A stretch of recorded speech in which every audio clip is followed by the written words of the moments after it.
Hoy hablamos con... Carmen Borregales, ¿De dónde eres? de Venezuela. ¿De dónde? ¿De qué ciudad?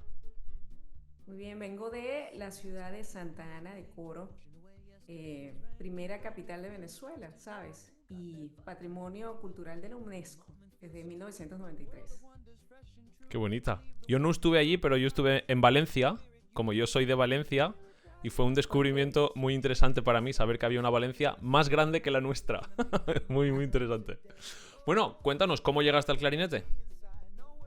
Bueno, fíjate, el clarinete llegó a mí, la verdad. Yo de niña asistía a clases en el Ateneo de Coro, que como te he dicho, la ciudad es patrimonio de la UNESCO, es una joya de la época colonial de Venezuela. Entonces, la estructura del Ateneo de Coro es la estructura de una casa colonial, en donde tú tienes un patio central y puedes ver fácilmente todas las entradas a distintas áreas de la casa, ¿no? Entonces, un día andaba yo por allí después de mi clase, esperando a que mi mamá pasara por mí, y una de esas puertas estaba ligeramente abierta. Y de allí vino un sonido que me atrapó. Yo diría que me hipnotizó. Entonces, bueno, con toda la espontaneidad de una niña de 8 años, yo abrí esa puerta y me fui adentro sin pedir permiso, buenas tardes, nada. Yo, ¿qué es esto que hay aquí? Y me encuentro a un chico practicando su clarinete. Y te puedo decir que me quedé unos minutos como, o sea, frozen, electrificada, petrificada, allí escuchando a este chico tocar. Y al momento que hacemos contacto visual, él solo se ríe porque no puedo creer la forma como yo estoy allí tan impresionada, ¿no? Y bueno, apenas tuve un poquito de confianza, comencé a tocar todas las llaves y a molestarlo y a interrumpirlo, ¿cómo se llama eso? ¿No? Y bueno, todo lo demás es historia. Qué interesante. Hay muchas historias y me parece muy, muy tierna, ¿no? Como que al final no sabemos lo que es y el instrumento como que nos llama. Es muy, muy interesante. Bueno, y cuéntanos ya más de clarinete. ¿Qué es lo que nunca falta en tu funda del clarinete? ¿Eres muy friki de iPads, de cables, de papel, de lápiz, de qué? ¿Por dónde vas? Lo que no falta en mi funda de clarinete es el papel secante. Ya está. ¿Y qué Eso es? es todo. ¿Papel de fumar? ¿Algún tipo de papel así especial? Correcto. Papel de cigarrillo, básicamente. Sí. No, es lo más básico y realmente muy importante para mí que siempre esté, porque más allá de cuidar las zapatillas, también lo uso en mis dientes inferiores para tocar. Me siento así más a gusto. Claro, ¿y lo cortas? ¿Quitas la parte del pegamento? ¿O...? Yo uso, yo uso una marca que en ese modelo de papel ese pegamento no es tal. Entonces no es una cosa para nada, ni te enteras de que allí hay un pegamento. Es, digamos, como un modelo organic Sí. de esa marca. Sí, sí. De ¿A hecho, qué? el color del papel no es completamente blanco como... Sí, sí, muy interesante. Gracias. Bueno, y cuéntanos, ¿hay algún momento que te hizo dedicarte a la música? Después de esa historia de cuando eras más joven. Mira, supieras que fue mucho antes de comenzar a dar clases, que comencé a dar clases muy jovencita, por cierto.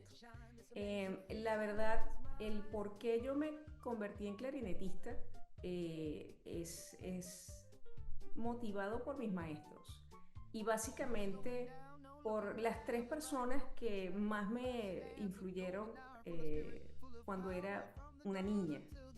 Y la primera persona es el maestro con quien yo me inicié en el clarinete, cuando tenía 8 años de edad, porque fue un maestro sumamente amoroso. Para mí, tomar clase con ese señor fue como ver clase con un abuelito, súper cariñoso, súper querido para explicarme y para llevarme en mi aprendizaje, ¿no?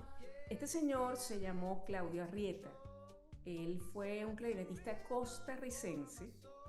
Atención, jamás, yo no, esto es historia nueva para mí. Yo en realidad pensaba que él venía de las Islas Canarias, porque en Venezuela tenemos mucha historia con personas que han venido de las Islas Canarias, pero no, en contacto reciente con sus hijas, ellas me cuentan, no, papá nació en Costa Rica, ¿no? Así que tengo amigos muy queridos en Costa Rica y valga un saludo para ellos, ¿no?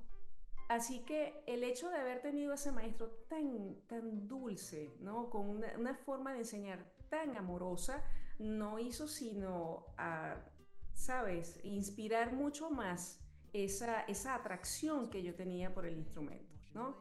Luego, eh, a ver, todo esto que te cuento va más allá del clarinete, en realidad. O sea, no es para mí tan sencillo decir cuándo decidí ser clarinetista, sino cuándo esto de hacer la música y de sentir esto a través del clarinete, cuando me llama y me atrapa, digámoslo así. Entonces, la segunda persona que fue muy importante fue uno de mis profesores de solfeo.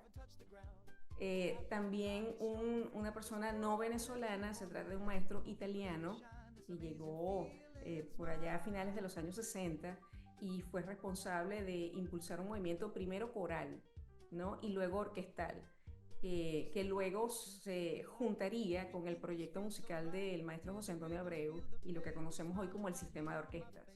Este señor italiano se llamó José Mayolino Conte y con él yo avancé muchísimo en todo lo que era la teoría musical. Con él aprendí a cantar, te puedo decir, ¿no?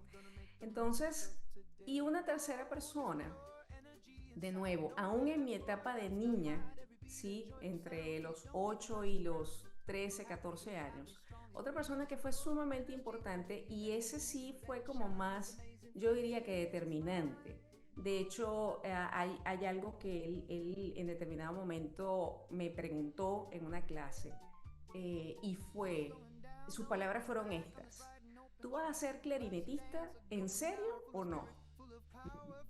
Fue como determinante, o sea, ¿la cosa va en serio o no? Y esa persona se llama Jorge Montilla, ¿ves? Entonces, cuando él me dijo eso, yo tendría ya unos 13 años de edad.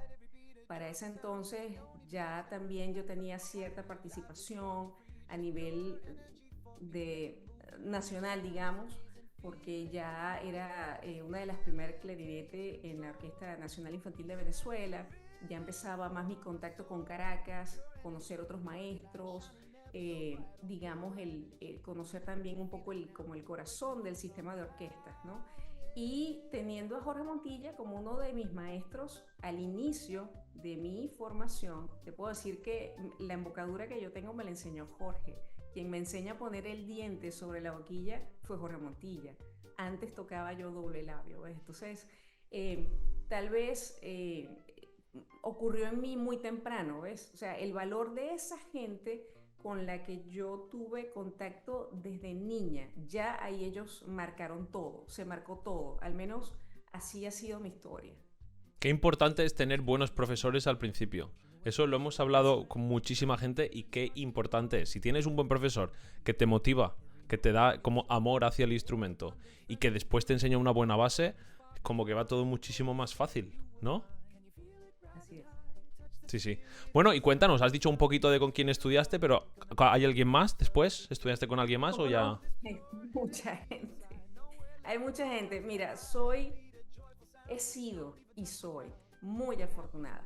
De verdad que tengo mucho que agradecerle a la vida y a mi familia, sobre todo a, a mi mamá, porque ella fue justamente la persona curiosa en hacer que su hija hiciera algo extra, ¿sabes? Además de la escuela, obviamente.